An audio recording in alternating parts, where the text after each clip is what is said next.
Finland's educational system. Yes. So fascinating thing. So about 3 decades ago, Finland has an educational system that's doing terribly. And they look around and they go, okay, what are we going to do about this, right? We got to revamp the whole thing. And they decide, for whatever reason, the Republicans here would call them, no good socialists, et cetera, that they were going to focus on equality. Well, I know, it's crazy in a democracy.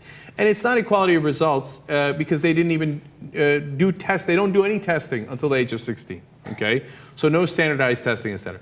Equality of opportunity. So they said, no matter if you're poor or rich or you're in the middle, our objective is to reach equality of opportunity. And by the way, and this is amazing and it would make Republican heads explode here in the US, we are not going to achieve, we're not going to try for excellence. Already like in America, that's like, what? They're like, no, we just want everybody to have a fair chance. Right. They got rid of competitiveness within their schools. Yeah. Instead of focusing so much on pressuring them, you got to be the best, you got to be the greatest, you got to score the highest on the standardized test. They're like, no, we're going to step back. We're going to let you discover what you're passionate about and follow your dreams. Okay, now, it gets crazy. Yeah. Okay, wait till you see the results. Okay, they said, you know what, kindergarten, preschool, canceling it. You're not allowed to go to school till you're 7. You know why? Because kids should be kids. Heads exploding here in America. Nobody can. Okay, gets weirder by American standards. No private schools allowed. None. Everybody has to go to public school, okay? And, but competition? How are we going to have competition? No, we're not going to have competition. Get this. We're going to pay our teachers a decent wage. Okay, and we're going to require them. Now, they're not getting paid outrageous, okay? Right. It's a decent wage, right? But, it's Finland, so they get health care, et cetera, et cetera. And right? also keep in mind, they changed the role of teachers. They became much more prestigious. Like Yes. it wasn't like, oh, you're a teacher, whatever, you're making nickels and dimes. It was like, oh my God, you're a teacher. Now, so this is another mind-exploding thing. Yeah. Teachers are now, it's harder to get into school to be a teacher than it is to get into school to be a lawyer or a doctor, okay? And they have to get a master's degree, and then they can become a teacher, and it's revered in the society, okay? No standardized testing till you're 16. And the list goes on and on. So they're not even participating in the international tests because they're like, tests are silly. We're trying to find out what these kids want to do and give them an opportunity to do it well, right? And in the beginning of the 2000, I think it was 2000 or 2001, they're like, all right, you know what, let's test the kids at the end here. Yeah, it was a PISA study. The PISA test. Okay, so let's enter them in there and see what happens. And we don't expect much. Number 1 in the world. Number 1 in the world.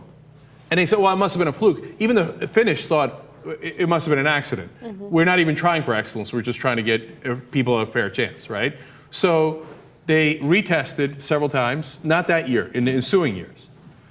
Consistently top 3 in the world. The others are Singapore and South Korea, where they're working the kids to death.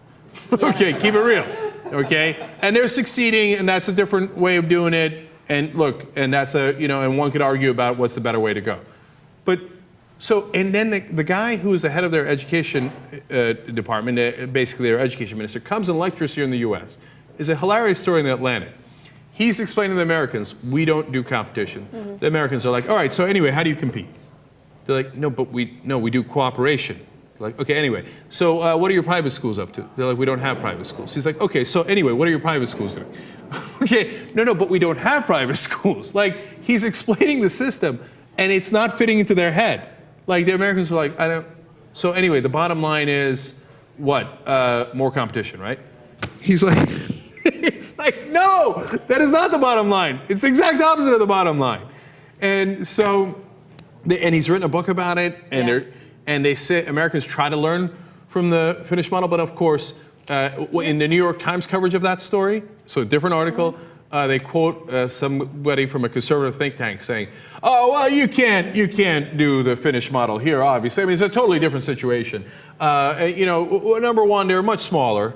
Well, we do education state by state, so we'll compare them to one of our states about the same size, Kentucky. Kentucky, disaster. Finland, top of the world, right? Okay, they say, oh, no, and I love this code word. They have a more homogeneous society. Do you know what that means? That's code word for, well, they're all white. Okay, well, so of course they're going to do better. Oh, really? So then you go to Norway, which is their next door neighbor. Same exact ethnicity. Same exact homogeneous society. They use the American model. disaster. They score near the bottom. So what now? What now is we're never going to change. No, we're because not. when you We're tell not. Americans this story, you know what they say? Well, our education system might have some troubles, but it's the best one in the world. We're number one! But wait a minute, in the testing, you're like number 15 or number 19. You're in disaster. We're number one! We're I know, America! Jake. USA! USA! USA!